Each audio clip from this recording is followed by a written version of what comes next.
Reserve பேங்க்ல அடிக்கிறாங்க. வருடத்துக்கு 1 லட்சம் ரூபாய் பணம் கொடுக்கறோம்னா ஏமாந்துறாதீங்க. அது அப்படித்தான் சொல்லுவாங்க. அதெல்லாம் നടക്കാது. നമസ്കാരം. ഇനി ഒരു പ്രകടന പത്രിക ഇറക്കി ജനങ്ങളെ പറ്റിക്കുന്ന രീതിയൊന്നും നടക്കില്ല. കാരണം ജനങ്ങൾക്ക് മനസ്സിലായിട്ടുണ്ട് രാഷ്ട്രീയക്കാരുടെ പൊള്ളത്തരവും കള്ളത്തരവും എത്രത്തോളം ഉണ്ടെന്ന്. അതും പ്രത്യേകിച്ച് കോൺഗ്രസ്സുകാരുടെ. ശുദ്ധമനസ്കരായ തമിഴ്നാട്ടിലെ ജനങ്ങളെ ഓരോ തവണയും തെരഞ്ഞെടുപ്പ് അടുക്കുമ്പോൾ പ്രകടന പത്രിക കാണിച്ചാണ് കോൺഗ്രസ് പറ്റിക്കാറുള്ളത്. എന്നാൽ അവരും പ്രതികരിച്ചു തുടങ്ങി. എല്ലാ പ്രകടന പത്രികയിലും ഉള്ളത് വെറും പൊള്ളത്തരങ്ങൾ മാത്രമാണെന്ന് അവർക്ക് മനസ്സിലായി കഴിഞ്ഞു. കാർത്തി പി ചിദംബരത്തെ മുന്നിൽ നിർത്തിയാണ് ജനങ്ങൾ പ്രതികരിക്കുന്നത്. അതിനർത്ഥം അവർ അത്രത്തോളം നിവർത്തികെട്ടു എന്നാണ്. അവർക്ക് മനസ്സിലായിട്ടുണ്ട് പ്രകടന പത്രിക വെറും പറ്റിക്കലാണെന്ന്. കാരണം DMK സർക്കാർ അധികാരത്തിൽ കയറി ഇത്ര വർഷമായിട്ടും പ്രകടന പത്രികയിലുള്ള ഒരു കാര്യം ചെയ്തു കൊടുത്തിട്ടില്ല എന്നത് തന്നെയാണ് അതിൻ്റെ യാഥാർത്ഥ്യം. അതുപോലെ തന്നെയാണ് കോൺഗ്രസിൻ്റെ അവസ്ഥ. എല്ലാ തെരഞ്ഞെടുപ്പ് കാലത്തും തെരഞ്ഞെടുപ്പ് പ്രകടന പത്രിക മാത്രമാണ് ജനങ്ങൾക്ക് മുന്നിൽ എത്തുന്നത്. അതിൽ പറയുന്ന കാര്യങ്ങൾ നടപ്പിലാക്കാൻ ഇതുവരെ സർക്കാരിനും കഴിഞ്ഞിട്ടില്ല.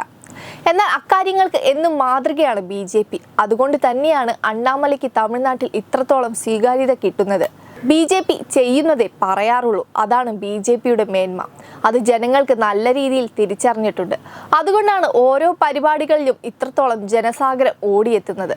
ഇനി തമിഴ്നാട്ടിൽ ഒരു DMK സർക്കാരോ ഒരു കോൺഗ്രസ് സർക്കാരോ ഉണ്ടാവില്ലെന്ന കാര്യം ഈ വീഡിയോയിൽ കാണുന്ന ദൃശ്യങ്ങളിലൂടെ ഉറപ്പാണ്.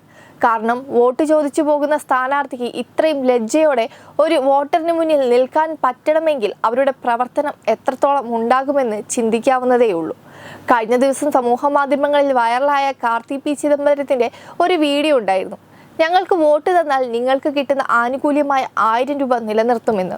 ഒരു സ്ഥാനാർത്ഥി ഇത്തരത്തിലാണോ ജനങ്ങളോട് പറയേണ്ടത്?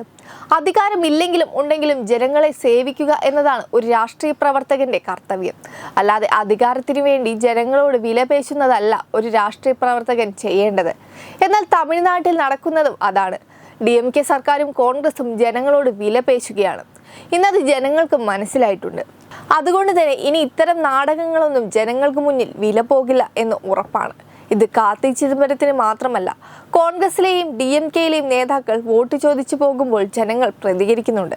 കാരണം തെരഞ്ഞെടുപ്പ് അടുക്കുമ്പോൾ മാത്രം മാളത്തിൽ നിന്ന് ഇറങ്ങി വരുന്ന നേതാക്കളാണ് തമിഴ്നാട്ടിലുള്ളത്.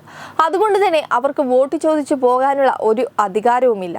അതുകൊണ്ട് തന്നെ ജനങ്ങളിൽ നിന്ന് ഇത്തരത്തിലുള്ള പ്രതികരണങ്ങളൊക്കെ നിങ്ങൾ പ്രതീക്ഷിച്ചാൽ മതി. വെബ് ഡെസ്ക് തത്വമൈ ന്യൂസ്.